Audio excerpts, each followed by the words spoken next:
क्या आपको पता है कि ट्रांसिटिव वर्ब और इंट्रांसिटिव वर्ब क्या होती है? इन दोनों के बीच में क्या डिफरेंस है? इस वीडियो में मैं आपको आपके सभी डाउट क्लियर कर दूंगा। आपको इस वीडियो के बाद किसी और वीडियो को देखने की जरूरत नहीं पड़ेगी, क्योंकि आप इस वीडियो में जो ट्रांसिटिव वर्ब और इंट्रांसिटिव वर्ब सीखेंगे, ये आपको सबसे बेस्ट ट्रिक बताऊंगा, सबसे अच्छा तरीका बताऊंगा। तो आइए शुरू करते हैं, जानेंगे दोनों के बीच का डिफरेंस कि ट्रांसिटिव वर्ब और इंट्रांसिटिव वर्ब में क्या डिफरेंस है। सबसे पहले हम ये जानेंगे कि ट्रांसिटिव वर्ब और इंट्रांसिटिव वर्ब को हिंदी में हम क्या कहते हैं। ट्रांसिटिव वर्ब को हम हिंदी में सकर्मक क्रिया कहते हैं और इंट्रांसिटिव वर्ब को हिंदी में अकर्मक क्रिया कहते हैं। यहाँ हम जानेंगे सबसे पहले ट्रांसिटिव वर्ब के बारे में, यानी सकर्मक क्रिया के बारे में। ट्रांसिटिव वर्ब वह क्रिया है जिसके साथ ऑब्जेक्ट दिया होता है। ट्रांसिटिव वर्ब में ऑब्जेक्ट दिया होता है। जहां भी आपको ऑब्जेक्ट दिखाई दे जाए तो आपको समझ लेना कि ये ट्रांसिटिव वर्ब है। और ट्रांसिटिव वर्ब में क्या किसे लगाकर हम प्रश्न पूछते हैं। जो यहाँ पर हम सवाल करेंगे, हम यहाँ पर प्रश्न पूछेंगे, वो क्या और किसे लगाकर पूछेंगे। और प्रश्न पूछने पर जो आपको मिलेगा, नाउन मिले या प्रोनाउन मिले, वो ऑब्जेक्ट होगा। वो ऑब्जेक्ट जो हम सवाल पूछेंगे क्या और किसे लगाकर, तो हमें ऑब्जेक्ट प्राप्त होगा। तो हम यहाँ पर एग्जाम्पल देखते हैं कि हम क्या और किसे लगाकर किस तरह से प्रश्न करते हैं, और कि ट्रांसिटिव वर्ब की हम पहचान कैसे करेंगे, वो सब कुछ देखेंगे एग्जाम्पल में। तो यहाँ पर हमने एग्जाम्पल लिखे हैं, मोहन ड्रिंक्स, मोहन पीता है। यहाँ पर क्या है कि मोहन ड्रिंक्स, मोहन पीता है। यहाँ पर हमने ऑब्जेक्ट नहीं लिखा। क्यों नहीं लिखा? क्योंकि मैं यहाँ आपको क्या और किसे का यूज करके बताने वाला हूँ। हम क्या और किसे को किस तरह से यूज करते हैं, हम क्या को किस तरह से यूज करते हैं, हम किसे को किस तरह से यूज करते हैं, वो मैं आपको बताने वाला हूँ। इसीलिए मैंने यहाँ पर ऑब्जेक्ट नहीं लिखा। तो मोहन ड्रिंक्स, मोहन पीता है। अब यहाँ हम सवाल करेंगे कि मोहन क्या पीता है। तो यहाँ पर जो क्या लगाकर हमने सवाल किया है, इससे आपको पता चल जाएगा कि ये ट्रांसिटिव वर्ब है, क्योंकि ट्रांसिटिव वर्ब में हम क्या लगाकर सवाल करते हैं कि मोहन ड्रिंक्स द वाटर, कि मोहन पानी पीता है। यहाँ पर आपको समझ में आ गया कि मोहन क्या पीता है, कि मोहन पानी पीता है। तो द वाटर, जो यहाँ जो द वाटर है, ये एक ऑब्जेक्ट है।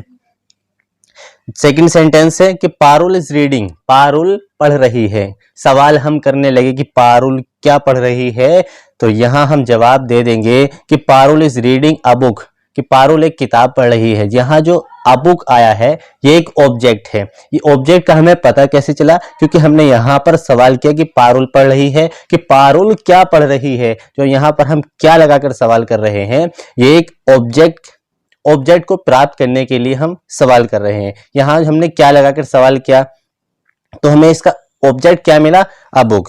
द बॉय वॉज ईटिंग, लड़का खा रहा था। लड़का क्या खा रहा था हमें नहीं पता। तो हम यहाँ पर हमने जब हमने सवाल कर लिया, तो हमें सवाल का जवाब मिल गया, the food. The boy was eating the food. तो ये हमने ट्रांसिटिव वर्ब को समझ लिया। मुझे उम्मीद है कि आपको ट्रांसिटिव वर्ब बहुत अच्छे से समझ में आ गया। इसके बाद हम जानेंगे कि इंट्रांसिटिव वर्ब यानी अकर्मक क्रिया क्या होता है। इंट्रांसिटिव वर्ब वह क्रिया है जिसके साथ ऑब्जेक्ट नहीं होता। हमने ट्रांसिटिव वर्ब में सीखा कि उसमें ऑब्जेक्ट होता है, ट्रांसिटिव वर्ब में ऑब्जेक्ट होता है, जबकि इंट्रांसिटिव वर्ब में ऑब्जेक्ट नहीं होता, ये विदाउट ऑब्जेक्ट होता है। और इंट्रांसिटिव वर्ब में क्या किसे लगाकर प्रश्न नहीं पूछ सकते, ना ही हम इसमें किसी से कोई प्रश्न कर सकते, ना ही हम इसमें क्या का यूज करके प्रश्न पूछ सकते, और ना ही किसे का यूज करके प्रश्न पूछ सकते। यहाँ पर जो सेंटेंस होगा, यहाँ जो क्रिया दी होगी, वो क्रिया ऐसी होगी कि वहां हम प्रश्न पूछ ही नहीं सकते। देखते हैं एग्जाम्पल में हम प्रश्न किस तरह से नहीं पूछ सकते, क्योंकि हम क्रिया के बाद तो ऑब्जेक्ट लगा सकते हैं, लेकिन हम जो सवाल करेंगे क्या और किसे लगाकर सवाल नहीं कर सकते। जहां हम क्या और किसे लगाकर सवाल नहीं कर सकते, वहां इंट्रांसिटिव वर्ब होगी। जहां क्या और किसे लगाकर सवाल करते हैं, वहां ट्रांसिटिव वर्ब होगी। एग्जाम्पल देखते हैं कि मीरा इज कमिंग, मीरा आ रही है। अगर आप यहां पर सवाल करेंगे मीरा क्या आ रही है, तो ये सवाल हमारा सही नहीं है, क्योंकि क्या मीरा आ रही है, ये सवाल सही है। मीरा क्या आ रही है, मीरा किसे आ रही है, तो ये सवाल नहीं है। तो जहां हम क्या और किसे लगाकर सवाल नहीं कर सकते, वो इंट्रांसिटिव वर्ब है। कि मीरा इज कमिंग, यहाँ पर ऑब्जेक्ट भी नहीं है, क्योंकि इंट्रांसिटिव वर्ब में ऑब्जेक्ट नहीं दिया होता, और ना ही हम क्या और किसे लगाकर प्रश्न पूछते हैं। कि मतीन वॉज बाथिंग, मतीन नहा रहा था। मतीन क्या नहा रहा था, मतीन किसे नहा रहा था, ये गलत हो जाएगा। तो ये क्योंकि हम इंट्रांसिटिव वर्ब में हैं। इंट्रांसिटिव वर्ब में हम क्या और किसे लगाकर सवाल नहीं पूछते। आई रन, मैं दौड़ता हूं, मैं क्या दौड़ता हूं, मैं किसे दौड़ता हूं, ये गलत हो जाएगा क्योंकि ये सवाल ही नहीं है। सवाल क्या मैं दौड़ता हूं, मैं क्यों दौड़ता हूं, इस तरह से हम सवाल करते हैं। लेकिन हम जो यहाँ पर सवाल करेंगे इंट्रांसिटिव वर्ब में क्या और किसे को छोड़कर सवाल हम कर सकते हैं। लेकिन अगर क्या और किसे आ जाए, किसी भी सेंटेंस में क्या और किसे का सवाल हम करें और वो सवाल हमारा हो जाए तो वो इंट्रांसिटिव वर्ब नहीं बल्कि ट्रांसिटिव वर्ब होगी। रानी हैज गॉन, कि रानी जा चुकी है। रानी क्या जा चुकी है, रानी किसे जा, नहीं, ये सवाल नहीं है, तो ये भी इंट्रांसिटिव वर्ब है।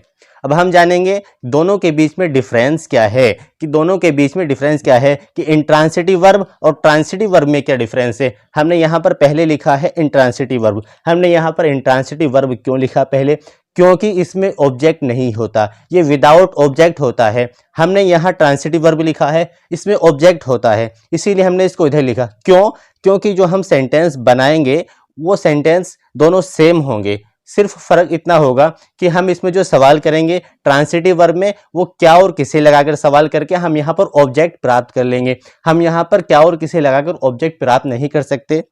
देखते हैं एग्जाम्पल में, द ट्रेन स्टॉप, ट्रेन रुक गई, रेलगाड़ी रुक गई। यहाँ पर क्या रेलगाड़ी क्या रुक गई, नहीं, ये सवाल गलत हो जाएगा। रेलगाड़ी किसे रुक गई, ये सवाल गलत हो जाएगा, तो ये हमारा इंट्रांसिटिव वर्ब हो जाएगा। ट्रांसिटिव वर्ब में हम सवाल करेंगे, किस तरह से करेंगे ये भी जानेंगे। द ड्राइवर स्टॉप्ड, ड्राइवर ने रोकी, क्या रोकी, अब हमें जानना है। एक चीज और बताऊं मैं ट्रांसिटिव वर्ब के लिए कि जो हम ट्रांसिटिव वर्ब और इंट्रांसिटिव वर्ब में, कि जो इंट्रांसिटिव वर्ब में होता है उसमें जो क्रिया होती है, जो वर्ब होती है, उसका प्रभाव सब्जेक्ट पर पड़ता है, और ट्रांसिटिव वर्ब में क्रिया का प्रभाव ऑब्जेक्ट पर पड़ता है। किस तरह से जानेंगे, द ट्रेन स्टॉप, ट्रेन रुक गई, जो रुकी है, कौन रुकी है, ट्रेन रुकी है, तो इस रुकने का प्रभाव सब्जेक्ट पर पड़ गया, यानी कि ट्रेन पर पड़ गया, तो ये इंट्रांसिटिव वर्ब हो गई। जहां पर सब्जेक्ट पर प्रभाव ना पड़ के ऑब्जेक्ट पर प्रभाव पड़ता है वो ट्रांसिटिव वर्ब होती है। द ड्राइवर स्टॉप्ड, ड्राइवर ने रोकी, क्या रोकी, अब हम ये जानेंगे। जो क्या रोकी, जो रोकने का प्रभाव पड़ा है द ट्रेन पर पड़ा है, क्या रोकी, किसे रोकी, तो ये ट्रांसिटिव वर्ब हो जाएगी। यहाँ हम क्या और किसे के सवाल कर रहे हैं तो ये ट्रांसिटिव वर्ब हो जाएगी। डू नॉट प्ले, दूसरा intransitive verb, do not play, मत खेलो, तो यहाँ पर क्या है, यहाँ हम जो सवाल करेंगे क्या और किसे लगाकर सवाल नहीं कर सकते, तो ये इंट्रांसिटिव वर्ब है। Do not play cricket, cricket मत खेलो, क्या मत खेलो, क्रिकेट मत खेलो। तो यहाँ जहां हम क्या और किसे लगाकर सवाल करते हैं वो ट्रांसिटिव वर्ब है, और ट्रांसिटिव वर्ब में ऑब्जेक्ट होता है। इंट्रांसिटिव वर्ब में ऑब्जेक्ट नहीं होता और ना ही हम इसमें क्या और किसे लगाकर सवाल कर सकते हैं। मुझे उम्मीद है कि आज आपने ट्रांसिटिव वर्ब और इंट्रांसिटिव वर्ब के बारे में बहुत अच्छे से समझ लिया। इसके बाद भी अगर आपको ना समझ आए तो वीडियो को दोबारा ज़रूर देखना।